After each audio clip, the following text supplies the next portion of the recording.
Episode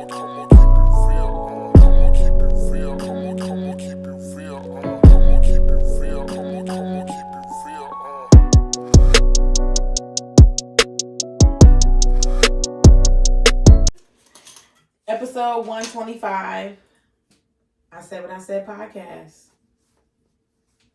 Jazzy and Sasha. I was trying to look in the camera and pour at the same time, and I realized I don't have that kind of coordination. Never did, never will. So let me not play myself on this camera today. Put this down. Not today. What's good, guys? What's good in the hood?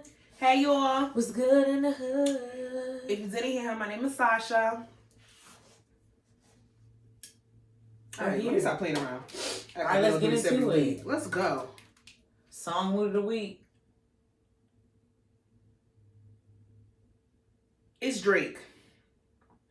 Jaded. That song is so sad. And I don't know why I'm not in a bad mood. I'm not in a sad mood. Maybe a little pre-period emotional feelings, but that song is just good. He went the fuck off on there. Mm-hmm. But as Drake be in my mood, he's really gotten on my nerves this week. Mm-hmm. That boy will do it. Mm-hmm. We might touch on that. I don't see. We'll see. We'll see how we feel. But yeah, Jaded. Ooh, that shit came on in the car.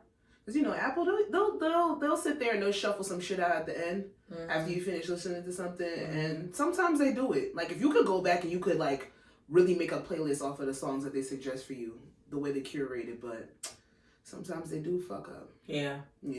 So you gotta catch it when they're doing good. But yeah, Jaded by Aubrey. He's Aubrey this week because he's pissing me off. You ain't getting Poppy. I'm sorry. Not this week. Sorry. No. It's just an artist. Ooh. Babyface Ray. Welcome.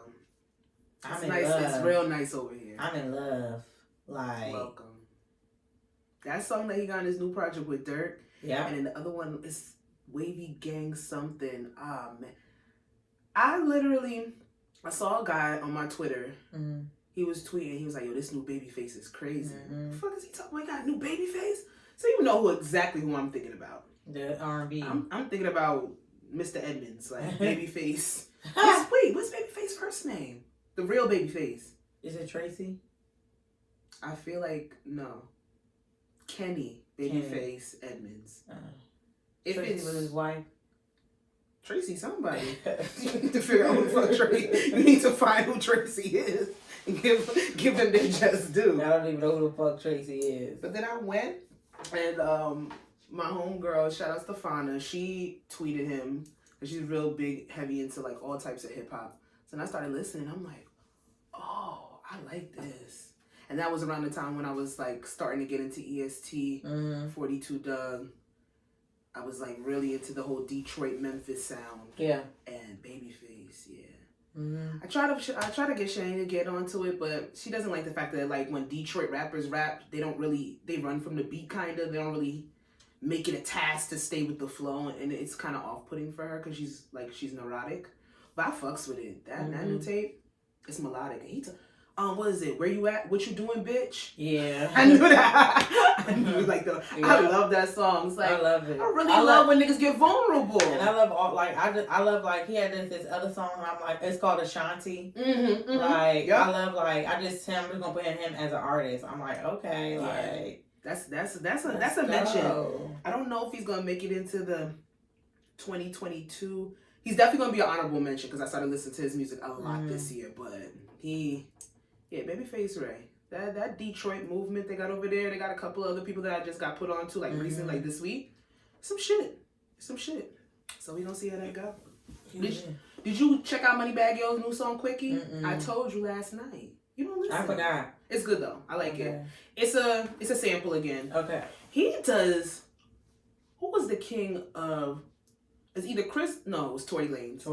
It was Tory Lanez. Yeah, king of. Yeah. What am I talking about? By far, Tory Lanez, king of the R&B samples. But Moneybagg Yo will flip the fuck out of a song and rap on that shit and slide. Like, yeah. Can I just say something? I don't know why you're asking permission. This is an opinion-based podcast. This is goes across the board for any artist. I'm gonna just say artist because I feel like if you're an actor, that's you're an artist.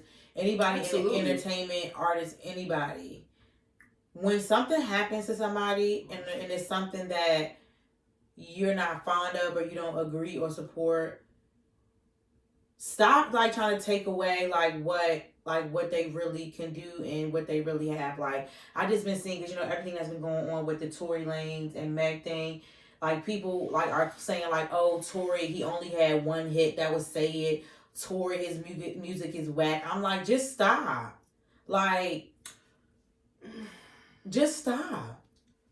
I just like, but I can't. If somebody was to sit there and say that they never listen, there's a lot of people that have come out and said, like, I didn't listen to his music, or I didn't like his music before, and I'm definitely not going to support it now. I've seen a lot of that. Yeah. But I mean, but what if they really did think it was whack, or what if they really think he only had one hit? I don't. Because if we're really digging into it, of course we've been fans of Tory Lanez's. We are fans of Tory Lanez's music.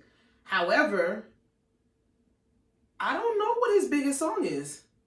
Because a lot of the shit that we liked was mixtape based. Right. Like, I don't know. I think he was just about to hit that pinnacle of maybe really charting. Because everybody said, like, what was the biggest? Maybe people knew him because he came on and he did, what's the fucking Drake song that he just took that One Dance. Mm-hmm. Like, in the middle of them beefing, he came and he remixed the man's song and slid on it better than him. So I think maybe that's where people start to know his name. But mainstream wise, I don't know what charted for Tory Lanez. I just see it all the time with like a lot of people. A celebrity or somebody does something and then people start to just say like shit like that, and it's like, I agree. You weren't like. But I've been seeing people say shitty things about Megan's music too. Oh well. They're what's so. And we'll just get into celebrity bullshit. The trial for Tory with That's not on there. Yeah, but we gonna just I'm gonna give a little opinion on it. This ain't like I've been watching. I'm up to date on what's happening. I'm not even about to sit here in front like I'm not. At this point, I know exactly what I would need for me to just completely cancel this whole thing out. Is I would love to just see a mistrial, because we're not going to get the truth of what happened. And at this point, I really don't think an innocent or a guilty verdict is going to do anything for anybody. Mm-hmm. I really think that in the courtroom of public opinion, if you feel like Megan is guilty, you stated it, you voiced your opinion. Why? Everybody's a fucking DA, everybody's a defense attorney, everybody is, y'all seconds away. If she would have died, y'all would have been the coroner to say how she died and how it happened and this, that, and the third. Like, at this point, somebody's career, between a guilty and a verdict, between a guilty and an innocent verdict, somebody's career is going to get ruined, and it's going to be sad either way at this point. So just let's mistrial it, and hopefully these people never have to be in contact again. They never have to speak to each other again, and some semblance of them moving on and making music, the thing that both of them like to do and they're good at, can continue to happen. Because we had a little bit of a break from this battle of the sexes, bitches be lying, and niggas want to catch bitches lying, and vice versa with this Tory Lanez and Meg thing. And now with this trial, even though this is going to sound very controversial, it's entertaining as fuck.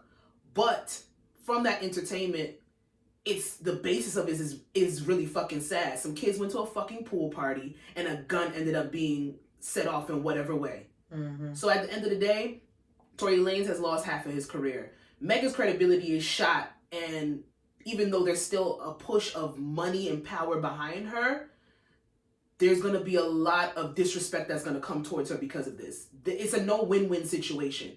So if somebody is sat there, if it comes out that Tory Lanez is guilty, or if it comes out that he's innocent, nobody wins in that situation. So mistrial and let everybody move the fuck on so we can stop talking about it.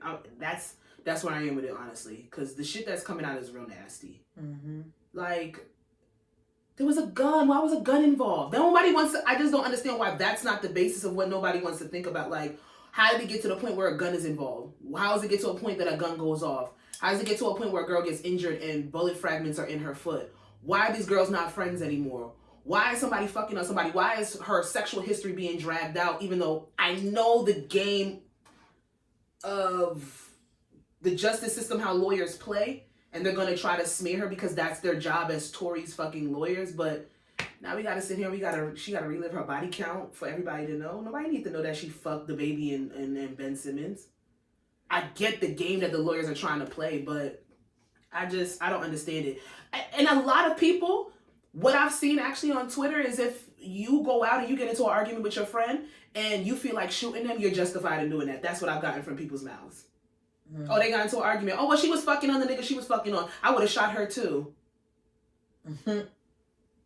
What?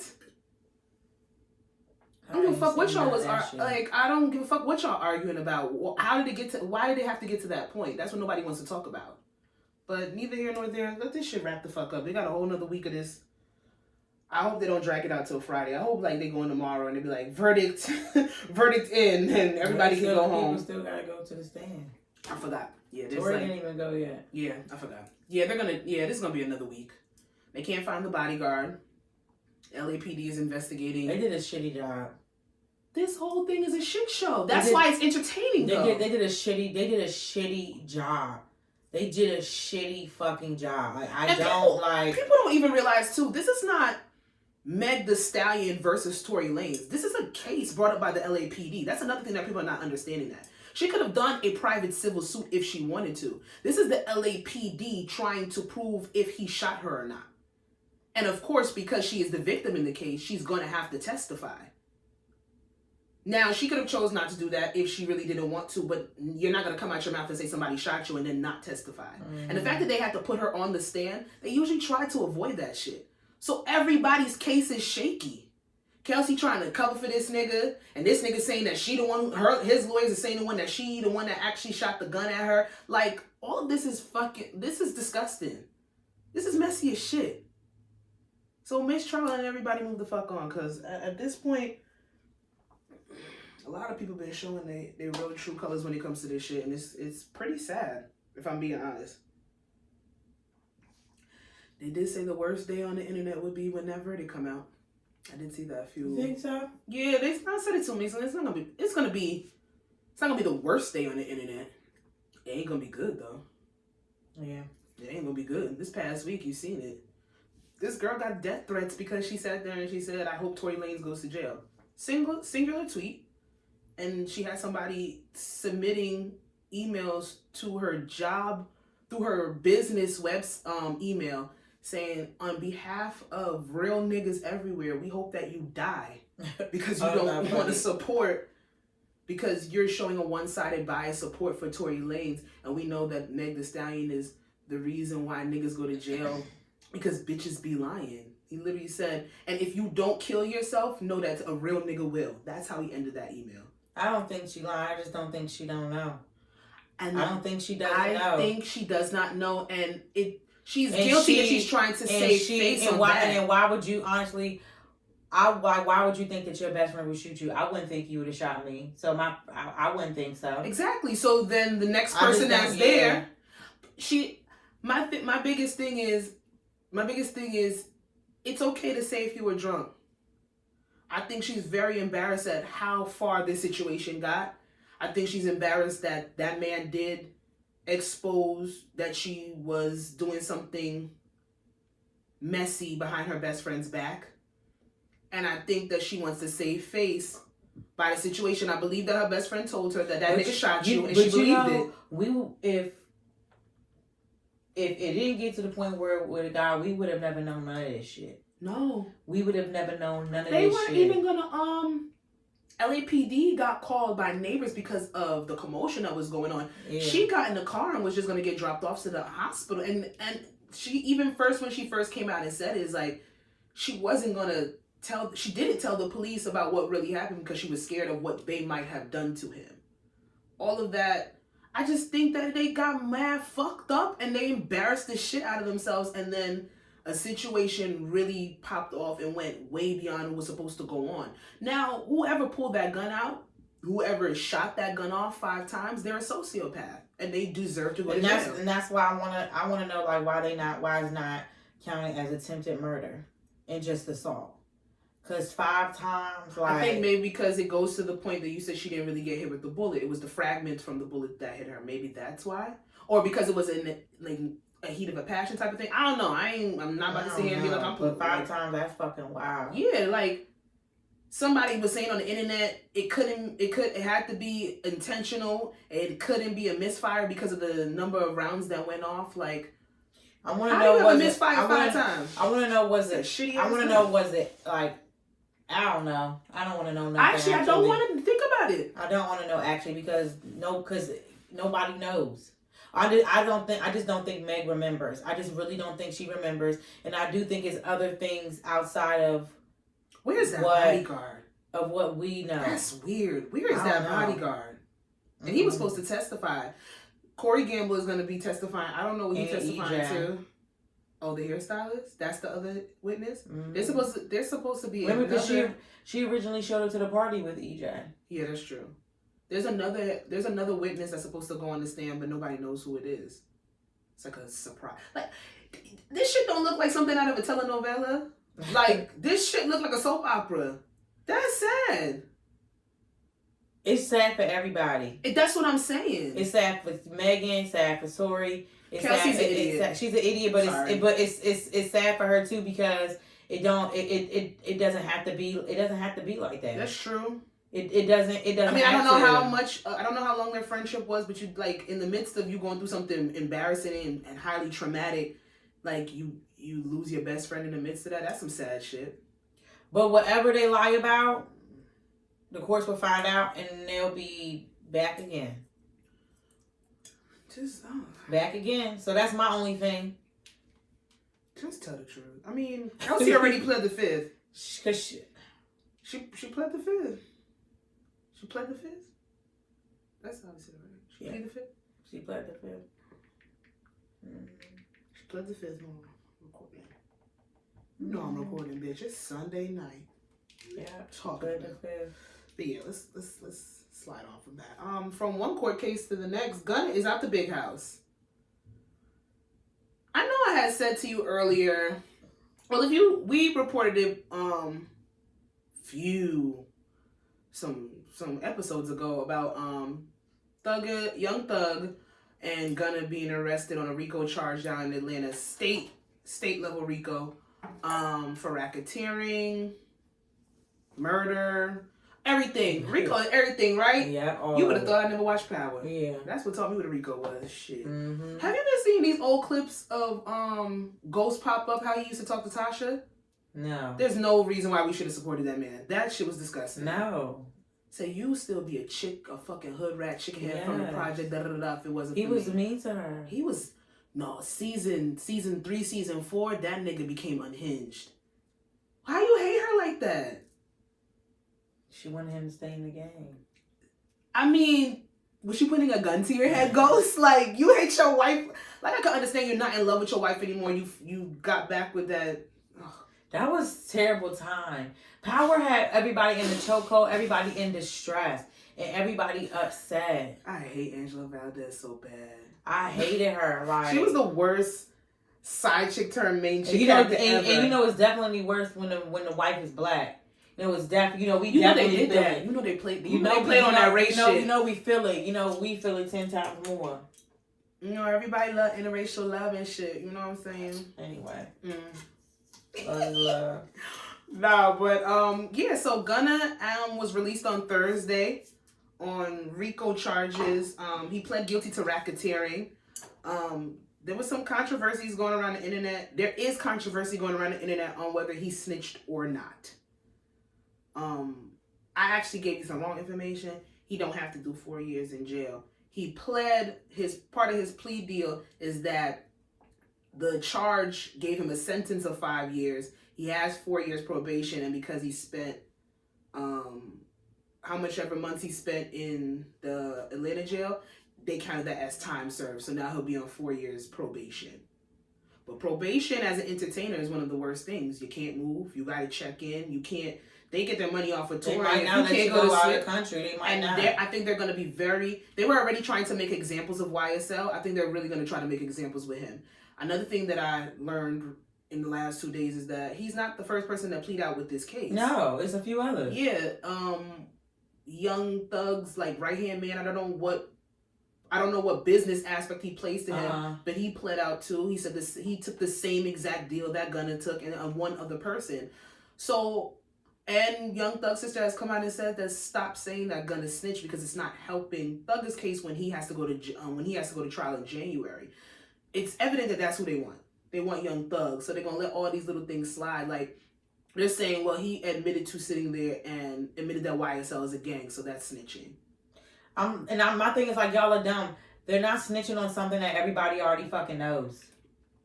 But if we want to play semantics, gang can be subjective. Yeah. We're a gang. We refer to ourselves as a gang, a close-knit unit. We give back to the community. We do this, that, and the third. Blah blah blah. Like some shit just ain't like. I don't know where we get. Like yeah. I don't know where the aspect snitching. When I hear snitching, that nigga did it. He did it. He did this, that, and he bought this. Tekashi snitched. Yeah. Tekashi went in there and sang like a motherfucking parrot. He snitched. He gave names, social security numbers. He told you where the left mole on the nigga back was and where you could find them on Tuesdays, Wednesdays, and Thursdays. I really don't understand how we get that from saying YSL is a gang. Or what if he could be like, yeah, YSL was a gang when I first joined and then it turned into a non-profit organization. We switched it into a positive aspect. Like they would sit there and do. Didn't gang members like I remember seeing something from Gangland where like there was a sect that like the Pyrus or Bloods in what LA. Is that? Gangland. It's a show? Yeah, you never watch Gangland? And they go and they tell like the history of all the gangs, like the Latin Kings. Probably. Bloods, I don't know, probably. Yeah, it's good. And they would have the people with the distorted saw voice and they would like they would club them out and it's always creepy, but I love watching that shit. Yeah. Like, what if they sat there and said, okay, we started off as a gang on a negative aspect, came in, became a pillar in our community, and now we're a non-profit organization. Like, I don't know the aspects of it. Even certified lawyers, because I realize that a lot of people on the internet have law degrees. I don't know if they bought it. Like, you can go on and get the certificate to be a pastor and officiate weddings. Y'all don't know shit. Every day, every week, y'all piss me off. Every week, y'all piss me off. But with a lot of legal advice, a lot of little white boys on Twitch while they playing their video games and streaming and millions of kids are watching them is calling Gunna a snitch. We got 14-year-olds in Arkansas calling Gunna a snitch. They don't know. They just going with it. Who gives a fuck? That ain't my lane, honey. That ain't my lane. Fucking civilian. That ain't my lane, baby. Okay. I just like gangster niggas. That's it. That ain't my lane. I don't. I'm sorry. I don't. I like what I like. Look, if the sister said Gunna ain't snitching, that's the sister. Said we can't sit here and take anything that for face value. We gotta hear from Thugger. Thugger's fighting for his life. Sorry. That was very appropriate. It didn't cut me off. Oh shit! Did I delete the notes? Sasha. Okay, come on. So no, I didn't. But okay. I hope that everything goes good in Young Thug's upcoming trial in January. That's what as a collective, if you're a Young Thug fan, that's what the fuck we need to be focusing on. That's number one. Some evidence from 2015 can't be used against him. Some wiretaps they got illegally and all that kind of shit. So that's a win for him. I saw that. That's what we need to be talking about, y'all. Where y'all get y'all law degree from? I want one. Can I just buy it and print it out? And then get it framed at Hobby Lobby. Or just type something and push tweet. That makes you whatever. You could be whatever you want to be in Twitter. Because Twitter is not a real place. I just want to be me. You could be whatever. Twitter is not real. And that's what I'm coming to. Twitter is not real. People say a lot of idiotic shit on there. Twitter used to be a comedy platform. Twitter, people are some fucking idiots on there. Oh yeah, for sure. And you know what? But that's been since the beginning of Twitter. But the thing is, what's crazy? Wait, I seen this thing from Twitter used to be when we were really worse. It was worse. I used to pop shit. I used to argue You with ever went bitches back on and there. you ever went back and did like keywords in your tweets? Yeah, and I deleted. I deleted some because just in case this shit skyrocket. We Already did. We gotta clean this shit up. I might have to pay a few people for them to go in and delete. Yeah, because the you know they can always. Yeah, because sometimes the fix it. retweets don't. Because bitch, if they're gonna be like, you ain't want to get hit with it. Is this you? Ooh, I don't give a fuck. I'm gonna be like, man, I'm gonna have to put out a statement. Like, but no, what I seen today was Mike Tyson had put up. Social media has created a space where people can talk shit without getting punched in their face, punching their mouth. And that's what, like, I always sit here and say, I don't condone violence, and I don't, but fuck that. I do not. Oh, I don't. I'm gonna contradict myself, but I do that every week, so it doesn't matter. Fuck that, because people watch your mouth. Like, people are ridiculous. No, you gotta understand. People are people are ridiculous. Like, watch your mouth. You're entitled to give your opinion. Freedom of speech is a thing. Fine. Now, what you have to understand, and I think a lot of people have lost that in the back of their mind, is you can say some shit, and if I don't rock with it and it offends me, now you can't control my reaction. I always say that. Chris Rock spoke about Will Smith's wife. Every action has a reaction. And I know every action is a reaction. Everybody could have said he could have had tact. You don't have to resort to violence. A lot of different things. How to react. But baby, especially if you poking a bear, you keep poking. The fuck you think about to happen? You gonna get attacked. And it really is that simple. And I don't condone it. If you have the wherewithal to sit there and be like, yo, I have a little bit more I have a little bit more self-control and patience to the point where I'm not gonna put hands on you, but don't act like it can't happen. Cause people used to get slapped in their face. Like you used to get the dog shit slapped out of you. And that would make you think twice for coming with certain people. It's like just enough. Like just like we ain't got that no more, girl. Everybody said what they said. Speaking of everybody said what they said, Young Miami. She's been saying. Let's wrap this up really quick. Real quick, let me give it to you. Shut the fuck up, Carisha. Did you see when she had put? She don't have to keep talking. She never had to say nothing. Did you see when she put on the shade room? How come y'all didn't put me up on for her car game? It's so no. Her thing, cause shade room posted another girl Diddy was with, and then she commented. Yeah, they're gonna keep doing that now too. And she was like, how come y'all didn't put me up? Oh no, she's trying to troll. That's an Aquarius way of being sarcastic. Sometimes it hit and miss, but in this situation, that was a miss. We spoke about it on our last episode. Diddy had a baby. And everybody, because Carisha is the current main chick. And listen to the words that I am choosing to use. She is the... Sorry, my titties might be out here. Hold on. Mama gotta fix herself now. Current main chick. I don't think that in the history of Sean Puffy Combs, if there's ever been one woman that he has singly been with. And that is that man's life. Those women that get involved with him, whether they are comfortable with it or not, that is the decision that they decide to make when they come with him. Now, you're the one, both of them went on Carisha Please, that first episode, and gave us tea. That we didn't ask for. Gave motherfucking gas to the fire of the speculations that they were together. And you could have just Beyonce and Jay-Z this shit and said nothing. But you chose not to. And you know, in the age that we live in, motherfuckers cannot mind their business to save their lives. So what are they gonna do? They're gonna fuck with you, Carisha. They're gonna annoy you. And you are one of the celebrities that actually answer back. She's the only one. No other girl saying anything. JT does too. No, I'm talking about with Diddy. Because she is the most, she's the one with the most notoriety right now. And she's just like, I'm a hood bitch from Miami at the end of the day. So I'm going to clap back at anybody that comes at me crazy.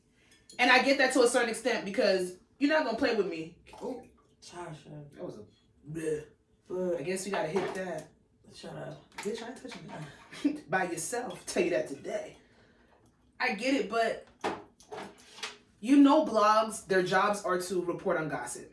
That is their bread and butter. So while you're arguing with anybody on a blog aspect, or while you're in the comments, it's really giving you have too much time on your hands. And I don't want to say that about you because I like Young Miami. Mm-hmm. But it's Diddy. It's Diddy. You really tweeted that from his account? How would you feel if your nigga referred to you as Shawty Wop? I don't like that. It sounds like a pop calling me something. It sounds like a biscuit sandwich, like a down that south nickname is delicacy. coming from an old man. Sounds like an old man would call you. Definitely 53 vibes. Yeah. Definitely sugar daddy. Mm-hmm. Definitely Viagra. Mm-hmm. Girl, get it together. I heard somebody say that they don't even think that her and that Diddy and Miami are like sexually involved. It's just like that's like her mentor and her sponsor. No, they fucking. Don't nobody act that stupid if Dick's not they involved. Fucking. Don't nobody go in there and sit here and say, I ain't never been to side, bitch. I come none to nothing. And Diddy would never look you bitches' way. He might not look about 10 bitches' way, but he looking at 7, right, 8. Like, paparazzi got the wide zoom on him. And at the end of the day, if you know that you are not the only, which y'all came out and admitted, why are you answering to anybody about your position and where it's supposed to be? Why are you tweeting from that man's Twitter account to sit there and say, don't disrespect Carisha because that's my shorty wop and she's not my side chick? I didn't think that Carisha was a side chick. I just think that he got other bitches that he fuck on. Clearly because he has a newborn baby. I never thought she was a side chick. I didn't think she was the only one though. Yeah, I just thought she was one of many. And I thought that she was okay with that because, you know, they're both dating. She not moving like a bitch that got other dick on the roster. She's not, and that's what's really. It's plenty. It's a lot of 98% of everyone is saying that. You're not moving like you're a main. You're not. Because Diddy not gonna ain't gonna be okay with that. And do you think other niggas are gonna be okay with Diddy that? is one of them alpha exerted niggas, this, that, and third. No, another nigga would be okay with it if he knew his position to not get out of line. Yeah. If it's on an aspect where it's like, yo, we both date around. This is my main nigga. I'm his main girl. You're never going to be on a position of taking his place. Vice versa. Don't come out and disrespect me. Don't come out and disrespect her. This, that, and the third. You came in stepping on bitches' toes that been here for a while. I don't think other niggas going to. I think other niggas would, but I think they're gonna try to expose her because that's the age that we live in. Really? Like, I think a lot of niggas would be real cute and real sassy to be like, yo, I'm Young Miami side nigga. If it wasn't a public thing, I think if they never admitted it to us in the first place, what we always hope for y'all to shut the fuck up, but you don't. But then again, we wouldn't have content. Wouldn't. Curse. This one is really sad. Very sad. Twitch from So You Think You Can Dance, and he is Ellen's DJ. Mm-hmm. He's an actor, dancer, choreographer, husband, a father. Recently committed suicide, maybe a week ago. Yes, it was this week. This week. Yeah. A gunshot wound. Went to a hotel. Yeah, hotel. He left a note behind. His birthday. I think his birthday was like 3 days before. Mm-hmm. And he posted a video the night before. Yeah, with his wife. They danced because they danced together. His wife Allison. Yeah, on TikTok, and she came home. His car was home, but she couldn't get through to him. He wasn't in the house, so she automatically, it's not like him not to be home, and his car is here and he's not here. Called the police, and they went to tracking him to see where he was, and they found him at a hotel. Mm-hmm. I heard it on another podcast that there was a note left behind, like you had mentioned. I really hope that nobody leaks that note. That is not for the public eyes. Oh yeah, no. They'd be so quick to just. They said it was. They said it was like he was talking about troubles like from his past. Ooh, stuff that he probably never really healed from. And the thing about it is, you would never know because those videos, it was just a smile on his face from ear to ear, and you couldn't even see it. Like not even in his eyes, you could see it. Yeah. So, and I've seen a lot of. I think this one really threw a lot of people off and touched a lot of people is because we have this conception in our mind of what depression is supposed to look like or what people are supposed to look like when they're battling internally. And because, like you said, like we just sat there and said 24 hours ago he was with his wife on TikTok doing choreography dances, just like smile from ear to ear. In hindsight, giving the joy to people that he probably couldn't feel for himself. And a lot of people I've been seeing check on your strong friends, but I've been seeing even more now that I usually see is, fuck out of here with that check on your strong friends, because you guys sit there and you'll put that up when something like this happens, but then you still don't do it in real life. Mm-hmm. I see a lot of anger surrounded by this person taking their life away, because that's not what depression is supposed to look like. Everybody wants to make sure that you're sad. Everybody wants to make sure that they're like, well, I kind of could see why this would happen. So then I think that anger stems from the guilt that, to a certain extent, when people are smiling in our face, we don't really dig deep. We leave it kind of surface level. And I'm guilty of that. I know other people that are guilty of that. I'll be smiling in somebody's face and somebody doesn't know. Like, damn, I'm going through it. Mm-hmm. And it's the facades that we put on, because we live in a very, like you said, this shit is not a real place. Mm-mm. It's just not.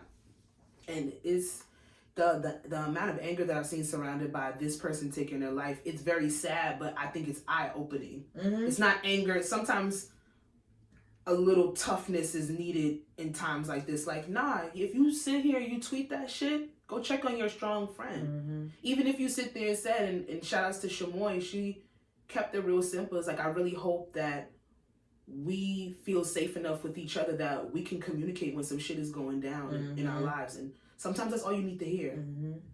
I've said it like, are you okay? Are you okay? 3 words. Mm-hmm. It's very neglectful sentences that a lot of people don't even think about when they're talking to their friends. Mm-hmm. And yeah, you don't make shit heavy. Like, you don't. You want to keep shit light. You want to have fun. But this year has shown the reflection of getting uncomfortable. Yeah. So I just want to say, I want to send prayers, light, and love to his wife, his children, before the holidays. Right before Christmas. It's already hard. This holiday is already hard for a lot of people. That family, they're going to be rocked every year going forward. And that makes me sad. I feel sad thinking about that. Mm-hmm. So I hope he is at peace. I know a lot of people don't like to say that when it comes to suicide, but like, I think I've stated it. I have like a weird stuff like that bothers me, because it's just like that people really feel like that they are a burden to somebody, to somebody, and that they're not worth being, being here. Not that it bothers me, it's just sad. No, like, I get it. Like, it's sad. I think bothers you is the right term to use, but I think it bothers you because it's like, damn, like, why do you feel that way? It bothers you that people really do feel that way. But I'm gonna be very honest with you. That's an internal thing. It's self-reflecting. If you're not happy with you, because he didn't, I don't know what his note said, but if it alluded to certain things in his past, that's things that he never dealt with. Yeah. Things that might have happened to him. The reflection in the way that he showed up. He probably wanted to make sure that he was always a light for other people, because he never felt like he was a light for himself. And I don't know, I'm speculating, but just from the job that he did, what he did on Ellen, just like the videos that you go back and you watch and you see, it's everybody said the same thing, like, yeah, when you lit up the room, like, everybody said the same thing. It's like, you could just tell, like, his presence, his being, was, clearly for everyone, for other people, like, yeah. And that's we deal with the regular people, but when it comes to, like, people in the spotlight, like, that shit is held a different way. You know what it kind of reminded me of is when I want to get Kate Spade, when she committed suicide, and then everybody was so shocked. It's like, she's a millionaire. That's money means nothing. We got girls over here, multi-millionaires, losing their mind over dick every single day on the internet. We got motherfuckers fighting for their life. We got motherfuckers over here getting caught snitch. Money don't mean shit when you are fighting for your existence and trying to figure out in your head, what is my purpose here? What am I doing this for? That's a question that I've been seeing a lot of people ask. What am I even doing this thing called life for? And the aspects of having no purpose, or thinking that your purpose needs to be validated through other people to the point where you leave nothing for yourself. It's been a very uncomfortable year. It's been a very uncomfortable year. So when it comes down to it, I just say it all the time. If we don't take care of our mental health, nobody else will. We owe it to ourselves. This is not I'm not pushing no fucking mental health agenda. I'm not sitting here saying it because it's the thing to say right now. If we do not invest in our mind, literally nothing else is going to matter. Everything else is going to collapse. You don't have a stable mindset, you're not going to eat good. You might not eat at all. You develop certain habits. You don't have a stable mindset, you're not going to want to better yourself and get healthy. You don't have a stable mindset, you're not going to want to sit there and go into these projects and do these things that can make you better. You're not going to give all to somebody that can invest in you and love you in this aspect. You're going to push people away. Because all of the shit that we do on a physical level literally comes in here. Right. If this is not right, we're going to neglect all of that. And it might show up in other days. You might, and it could be the opposite. You might push yourself to the point where you kill yourself working too hard. Like, everybody shows up differently when they're fighting some type of battle. But we got to get to the mindset where our mental health means more to us than the stigma surrounded by it. We got to care about us more than what other people are going to say. Yeah. So if you got to go talk to the lady, you got to go talk to the lady. And don't worry about what your boys say. Right. So rest in peace, Twitch. Prayers and thoughts to his family. Yeah. Let's get into I See You, Player and Playette. So the first one is our alma mater, the Morgan State University. Illustrious Morgan State University. Morgan State will be the first HBCU in 45 years. We got bear pride. A new medical school. Let me tell you something. Shout out to our president, because since I graduated, when we got our new president from Morgan, he was there when you were there, right? When you were coming in. The sheer amount of things that he's been doing with trying to catapult and level Morgan State. And I can't give credit just to him because it's a whole thing that you have to go through.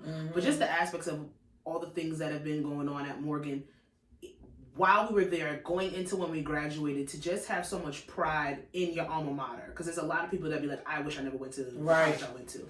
And that's really sad rhetoric. It's kind of sad to be like, your college experience wasn't, it doesn't have to be everything. I feel like what makes the best college experience is half struggle, half wilding the fuck out. I ain't gonna hold you. You gotta be 50-50. Like, you had to fail one semester to know you had to get back in the game. I don't give a shit. Like, it is what it is. It makes you stronger. Like, we talk about Baltimore and Morgan built character for us. And so to see them in the news every other month, just catapulting and doing some dope shit for the young people behind us, I love reporting on that shit. And we always will. So go Bears. Let's see, Angela Bassett, Viola Davis, Zendaya, and more among the nominees for the 2023 Golden Globes. You know, it's some Black excellence in here. Abbott Elementary. Top 2 and not 2, because that show, when I tell you that's a safe place. Donald Glover for Atlanta. I just started the last season in Atlanta. Tyler James Williams for Abbott Elementary. I'm glad he's getting his flowers because he did amazing on Everybody's Crazy. So we watched that man grow up on camera. Angela Bassett, Black Panther, of course. Viola Davis, Woman King. I still ain't watched that. Me either. I'm gonna watch it. Janelle James. For what's it called for Abbott Elementary. So of course. Abbott need the sweep. Like, that show. We are in half of season 2, and it's like one of the best shows in the last 10 I love it. years. It makes me laugh. There's nothing about that show that's wrong. The cast is amazing. I'm so grateful for it. The kids that they have casted are fucking lights. Like, literally, you are in a shit mood, save Abbott. Watch it. You literally 180. 180.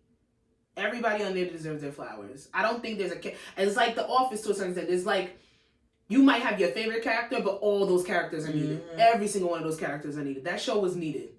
That show was definitely needed. I think that's the one time on, like, once a week on social media where people actually come together. Yep. It's when Abbott is on. So, shout outs to them. All right, let's get into the breakdown. So let's talk finances. Explain this. I ain't got no money. I'm broke. It's the holidays. Because we're broke. At our grown age, you know, in our 30s, and we're gonna like dating, and at a certain time point, you're gonna be dating to find your, dating to find your forever. Sponsor? Oh, okay, sorry. Well, yeah. A forever sponsor. Yeah, forever sponsor. What are some like your oh hell knows like when it comes to finances? Like, are you okay with making more money? Are you good with what like credit, like credit, or at what point do you think it's appropriate to speak to your partner about finances if you know you guys are, if it's serious? This ain't for play. Do you think you should talk about finances if you're thinking about moving in together? Do you think that should be talked about before you move in together? Okay. So moving in, are we getting a house or are we getting an apartment? Just moving in. Not yet. Y'all aren't like engaged yet. Y'all been together. Y'all I don't know if I don't know on an apartment standpoint if an in-depth conversation. See, that sounds crazy because if I'm moving in with somebody, some serious conversations have to be had. Mm-hmm. Now, do I need to give them my FICO score and my Equifax printout? I don't know if I need to get that detailed, but depending on what they're actually looking for the apartment, you're gonna have to give up some info. They might want to see credit score. They might want to see your last recent pay stub. It's a lot of stuff. Like, do you make are we allowed to do 3 times the rent price, this, that, and third? Can you prove that? Are we splitting the rent 50-50? How we get here? Y'all have killed the rent conversation. Who the fuck? Y'all stomped on that fucking conversation. But I digress. I do believe that if you are planning on choosing somebody to be with, if it's serious, if you want to build and go forward with them, finances are definitely going to have to be a conversation that, if we're being honest, we've been taught to keep, in the Black community, it's taboo to talk about money. People get offended when they ask you how much you make. But if you go eavesdrop on a white conversation, that's not an offensive thing. Like, if I go, well, how much you make a year? You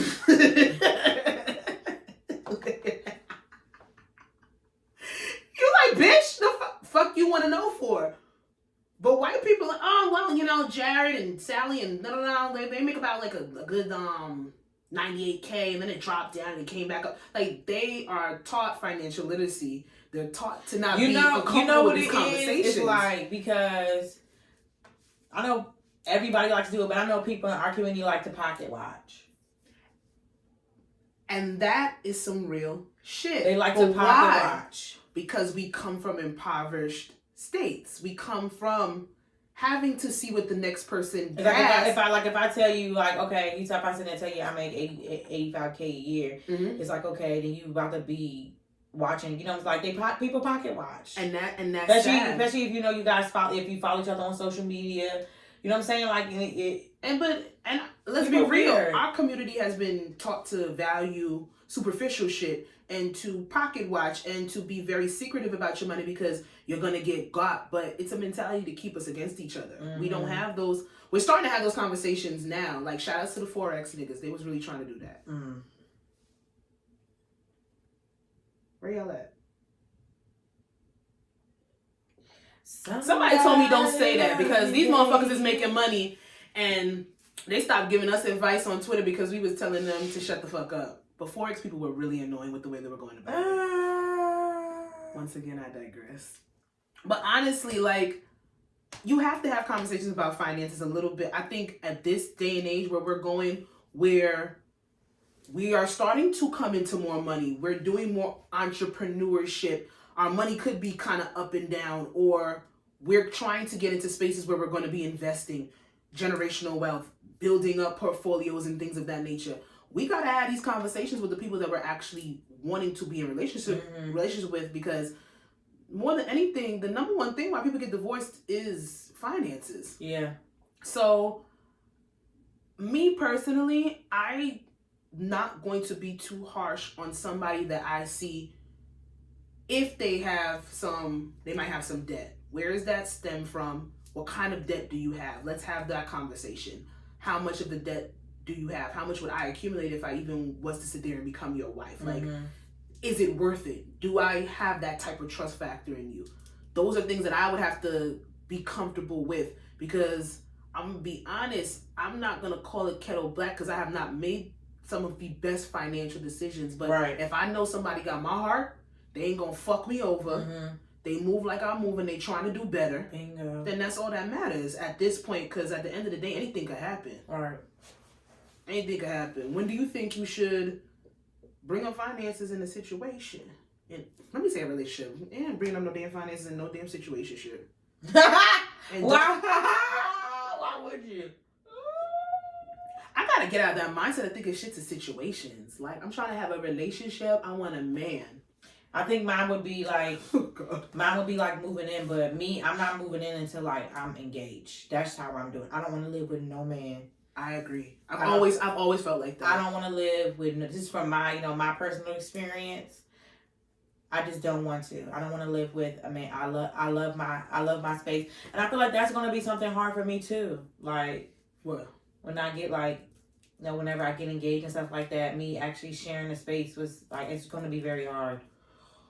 Well, I don't care if I really like you or love you either. Well, what if you start to work, if you can identify that now, start to work on it now?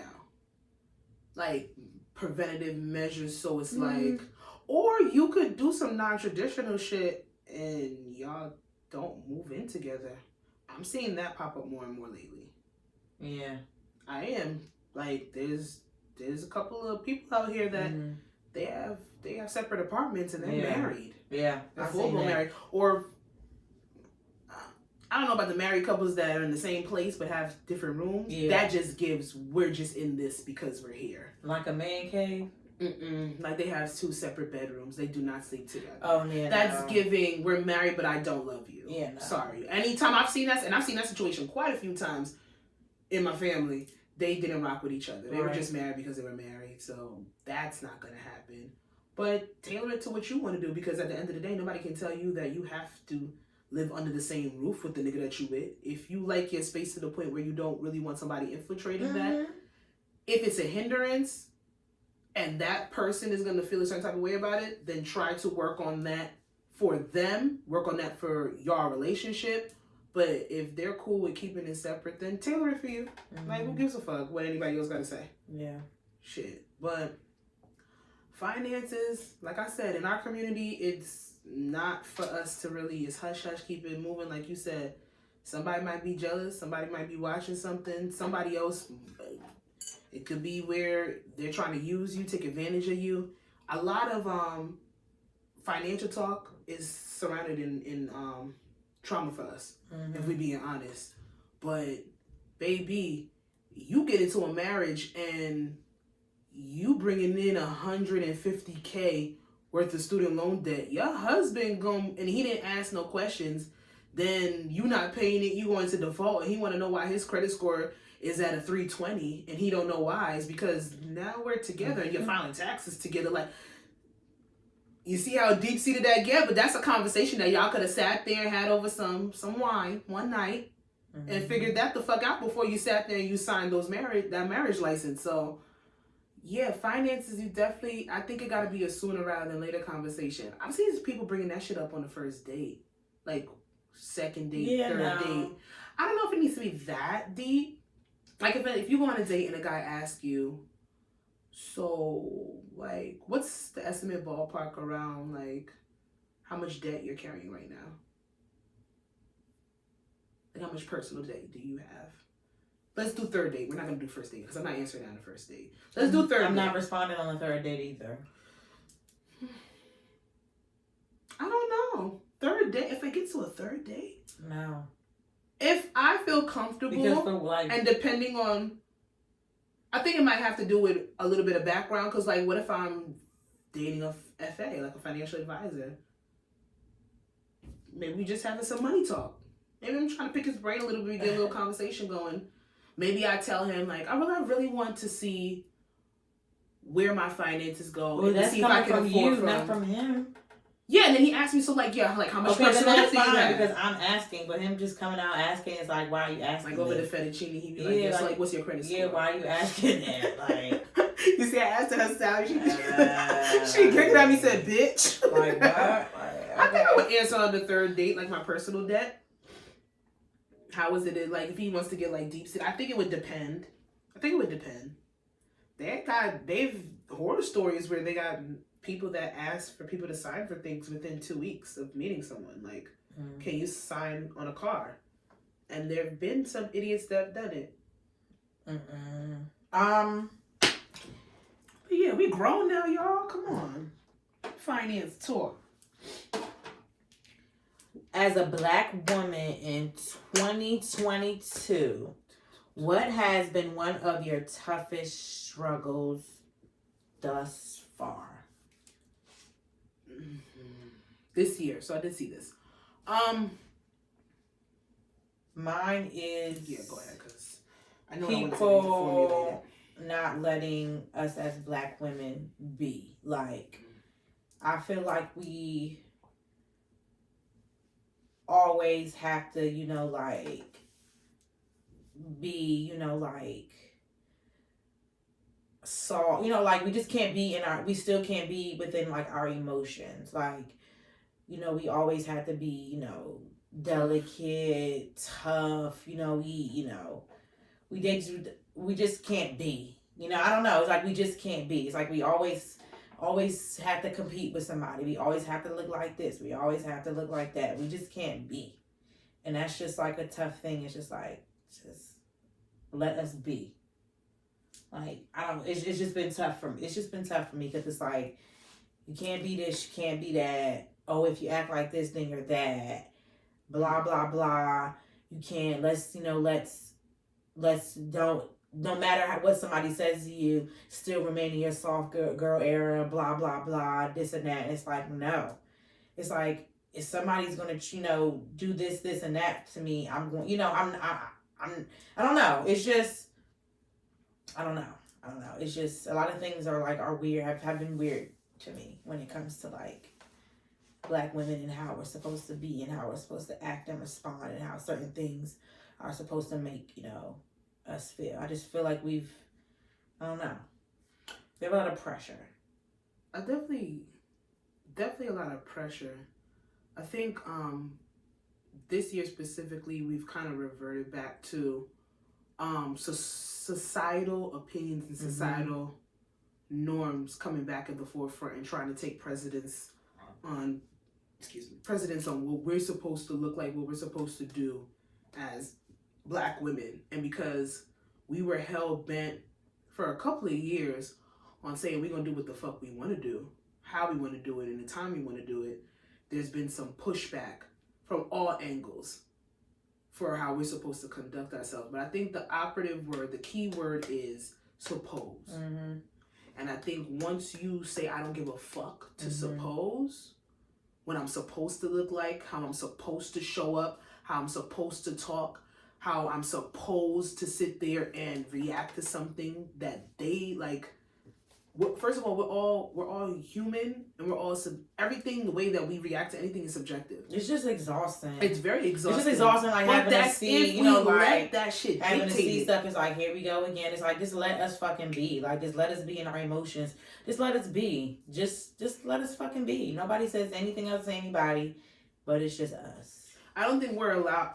If I'm being honest with you, I think that the soft life has been an answer to a lot of the shit that they were pushing on us before. Black women are tough.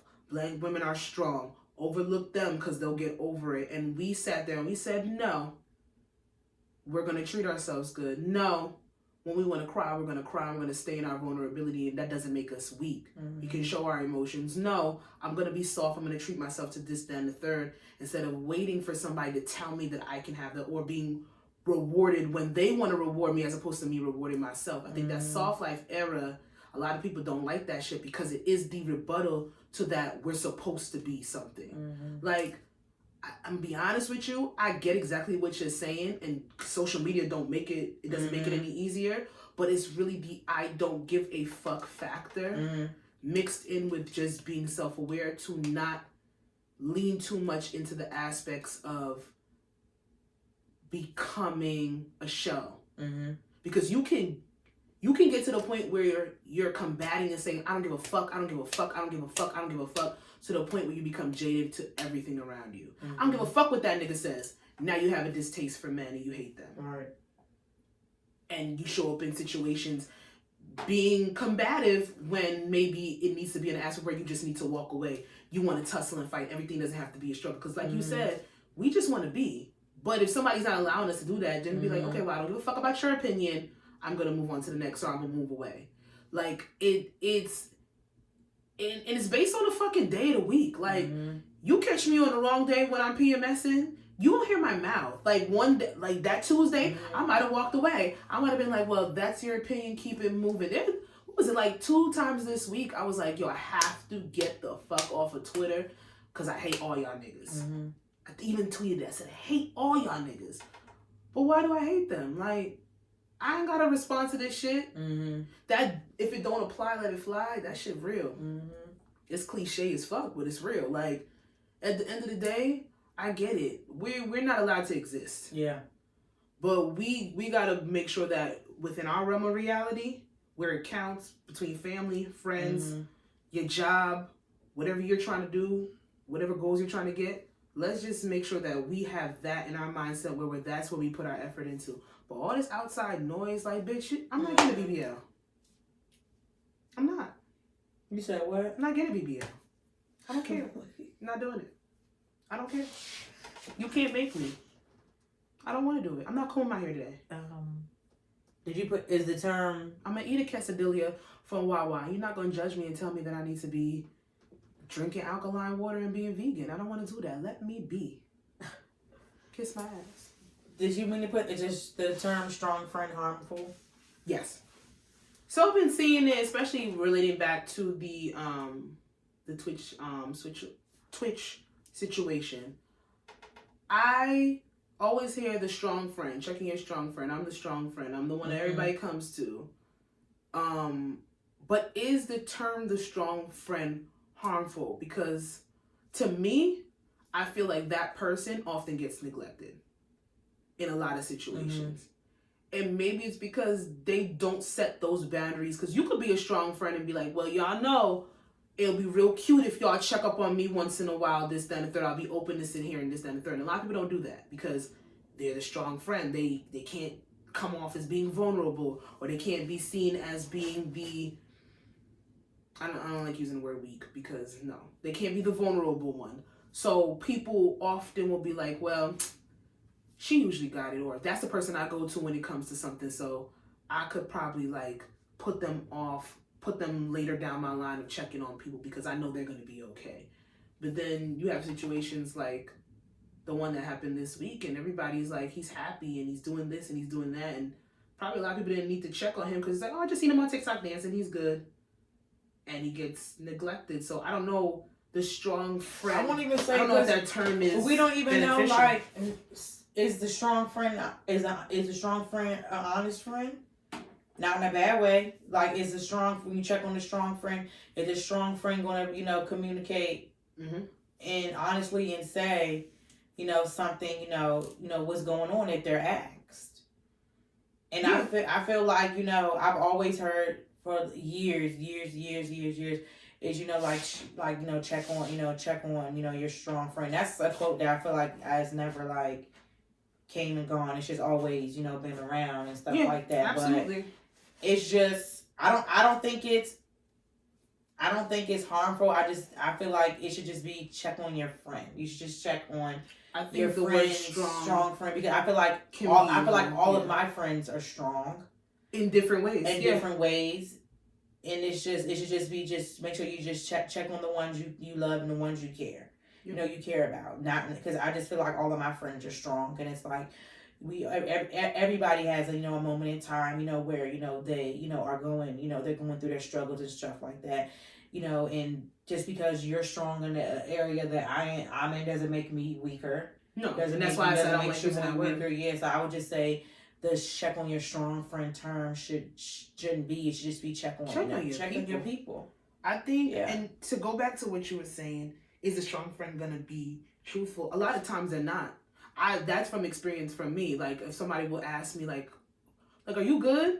And I'll be like, my first bet will to be like, I'm good. I stopped doing that. Because sometimes because it's like with the Twitch thing, we don't even know if people have checked on him. We don't know that. And it's not our business. Was he vulnerable enough with that person? I felt safe enough with that person to be like, nah, I'm not doing good. So we don't know. It's a lot of people because this is gonna sound bad, but I have tested people in my past with operatively being labeled. No one's ever came out to my face and called me a strong friend, but I know the role and what some people will take out of the friendship that they have with me. I know where I can show up and where I can play a part.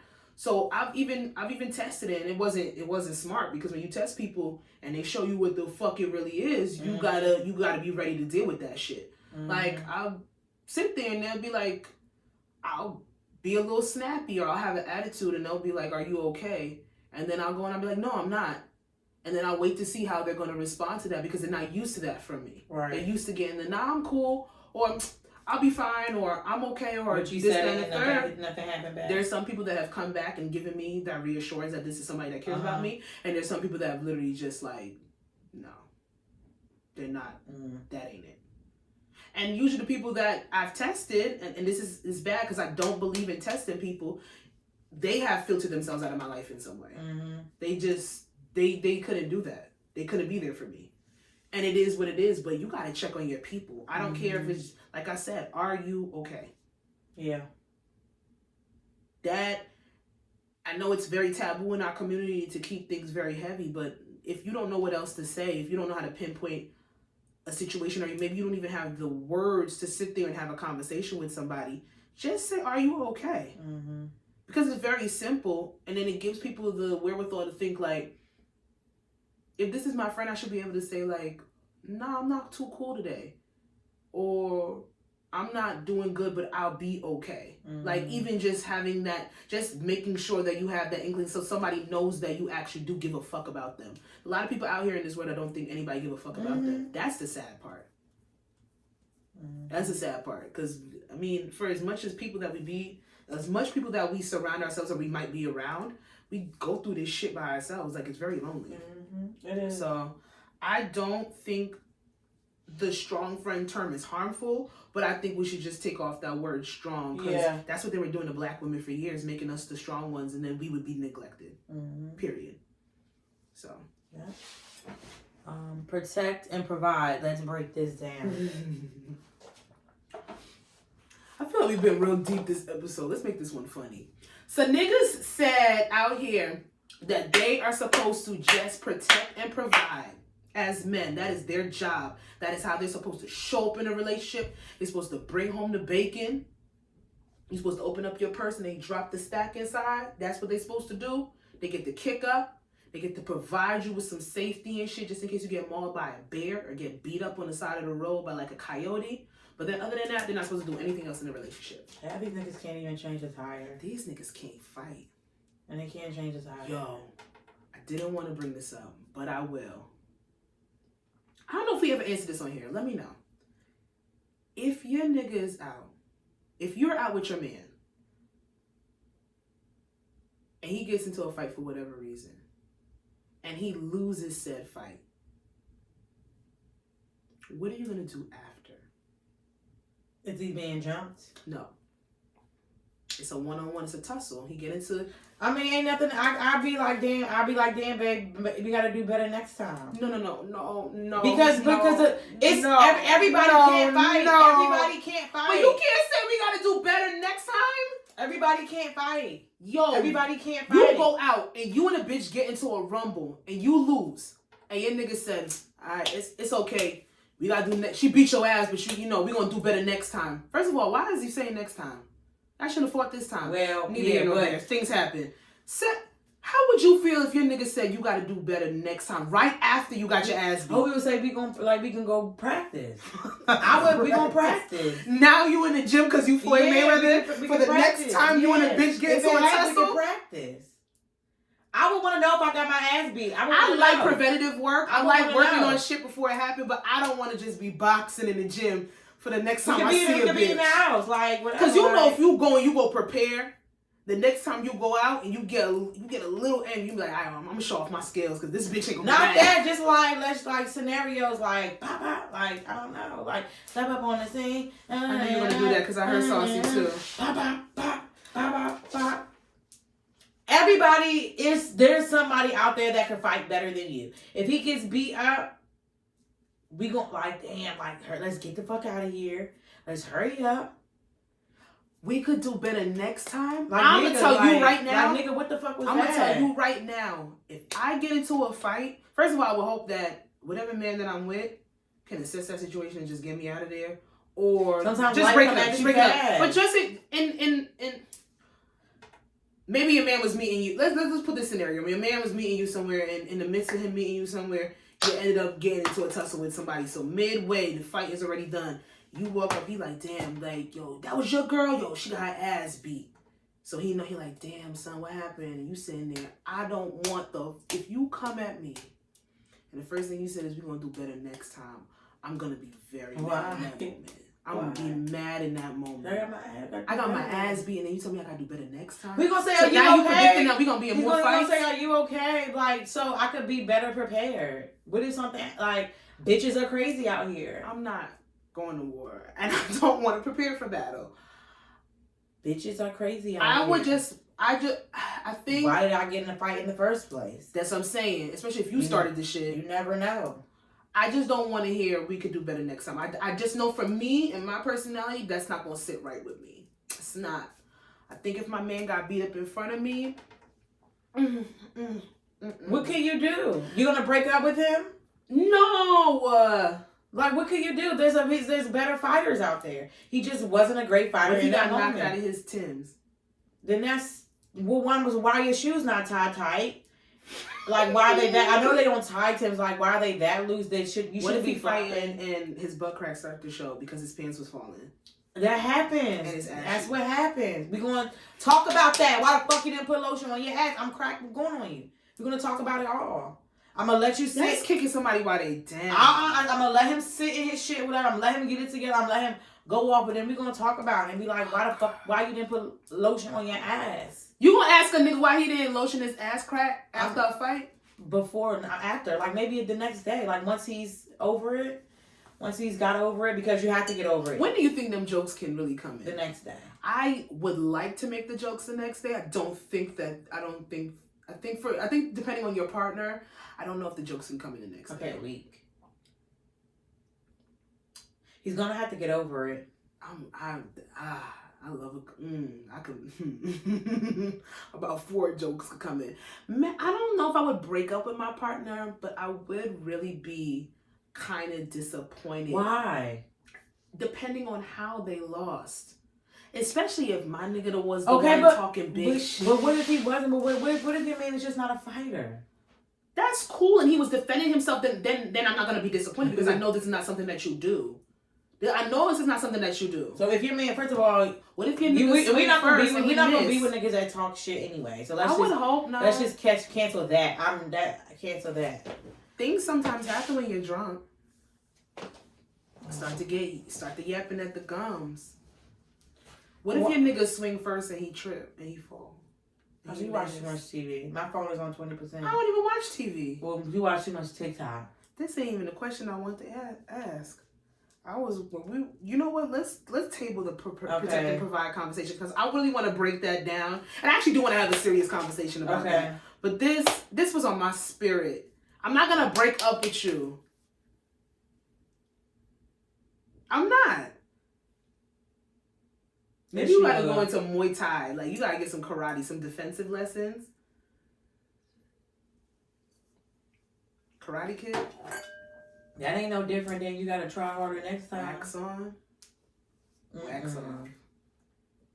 No, I wouldn't say it to them right after. Try harder next time. Do you know what the fuck the ride home is gonna be like? Silence. I'm gonna light my blunt. And then, while you smoking, like Cleo and set it off. Why the fuck Day after day. Why the fuck you get knocked out, nigga? That's how we don't do that shit out here. We beat niggas the fuck up out here. I don't know why y'all thought I knew the words. I'm fucking disappointed. You got me looking fucking stupid out here, nigga. When we get home, I want you to go in the room. I want you to look yourself in the mirror. And I want you to call yourself a weak ass nigga for losing that fucking fight. You losing pussy, bitch. Take me home, ho. What was on my Tony? You heard that? That was nice. It's a monologue. That was good. Yeah, I would withhold pussy for a week, though. You're not getting pussy for a week. If you lose a fight and I saw it, especially if you was talking shit, you're not getting pussy for a week. When I pull up on the scene, bottles on pop. Okay. Fucking clowns, yo. My God, let's get to miscellaneous. I know they both in the book. When is the clocks? It's miscellaneous question Let's do the clocks of the week. Is that it's the one clock I'm emojis. I think that's the. Both of them are. Oh. How long to you? How long is sex supposed to last? I don't know. I never know. Definitely not an hour. That's a long time. Okay, well, straight. Does the sex? So does sex? Let me get some context. Does it include foreplay? Is that included in it, or just the intercourse? The group chat is having a serious debate. I need to know how long y'all think sex should last. Is the sex only including in like penis and vagina? Somebody said that you including foreplay. I don't want nobody ramming my coochie for 40 minutes. Yeah, or not. Yeah, but gotta take breaks in between so it really wouldn't even feel like it's that long. Okay, so this is including foreplay. How long is sex supposed to last? I would say a good 45. Okay. A good 45 minutes is good because like once I'm done, I'm done. Sometimes like she's just done. Like she's just done. She's out of commission. She's done. Mama is no longer purring. No, she's just done. So I feel you. Now, how long has your best sex session? How long has it been? Like if you can remember. Wow. Wow. That's beautiful. That's including foreplay. Were you guys, was it like some mental stimulation going on? No. Like, paint the theme. Give me a conversation. Let's talk. It was just real quick. It was we had to get it done real quick. Quickies. And it was the best. Sometimes a quickie. A little bit of foreplay, suffice. a little bit of head, both ways, and then a little bit of we head. got it. Just a little bit of head. We got it going. Let me tell you something. I think a good session, including some cunnilingus and some fellatio. Mm-hmm. No, you don't like that word, but I'm gonna use it. Maybe a little rim action. Mm-hmm. I would say maybe to like.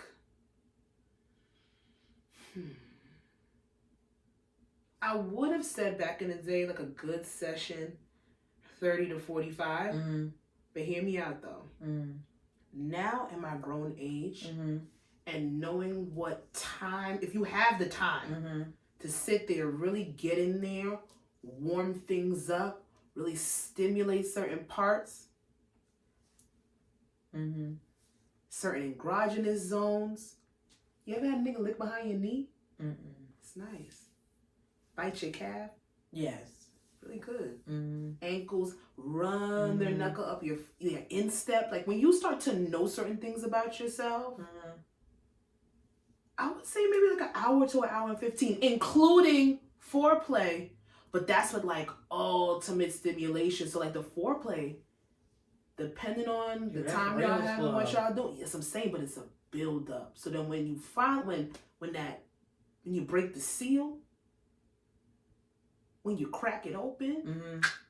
open the can, slide in, Mm-hmm. it's a beautiful thing. It's euphoric.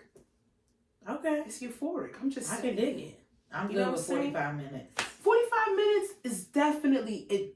definitely suffices. Honestly, Definitely I don't even know suffices. because I don't even be looking at the clock. I don't Exactly. even time it. Like 45. If I'm being honest, let's do. Sometimes it even feel like an hour, but it's only been like 30, and it's like it felt longer when it really sometimes wasn't. Sometimes an hour don't even. I don't know. Does feel when you fucking around? Does it feel like time slows down or speeds up? Slows down because. I think it depends. Cause I've had sessions. I've been like, what? Sessions? I mean, what would you call it? Why do you call it session? I don't. It was just the word that came out. Motherfucker. What's wrong? Wait, what's wrong with sessions? Rounds? Sex sessions? What the fuck is wrong? Wait, don't shame me for using it. What the hell is wrong? What's wrong with sessions?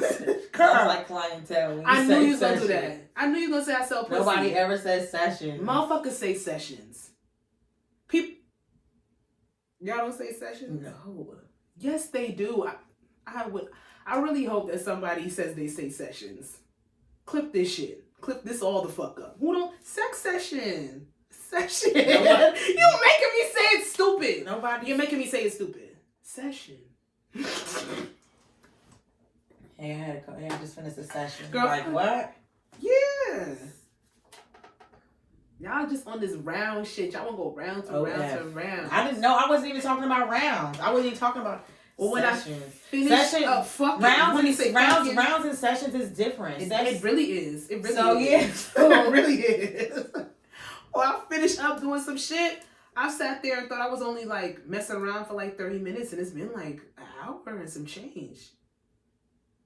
It's been opposite. It feel like it's been forever. It's weird though. But it's been like 30 minutes. Sex is a weird thing. Yeah. Sex is a very strange thing. How many rounds in a day? Like, how many rounds have you? Like, your 5. Oof. Power to you. Power to you. Wow. Mm-hmm. Bitch. I'm just feeling very vulnerable in this moment. You talking about 5 rounds. You have sessions, so please. How many sessions I have in a day before? Sasha's sessions. You have to stop saying that. Sasha has sessions. Wow. I think the most sessions I've had in a day is maybe 4. I could have went 6, but then niggas get tired. Whatever. Sasha has sessions, everyone. Link in bio. Episode 125 of I Said What I Said podcast. Girl, fuck you. Starring Jazzy and Session Sasha. That's ridiculous. That is not a nickname. Don't call me that. Oh, you're calling you Session? I would not fucking answer. Session Sasha. That's crazy. Now Sasha who has Session Sasha. OnlyFans about to go up. This damn You can follow me on Instagram at Jazzy, of course. You can follow the podcast on Instagram at I Said What I Said Space Podcast. You can follow me on Instagram at Coco the Dondada. You can follow this podcast on Twitter at ISWISPod. That's what I said. Session, Sasha. You fucking Sasha up. has You're sessions. fucking up. You are fucking up where the people can find us. Who says sessions?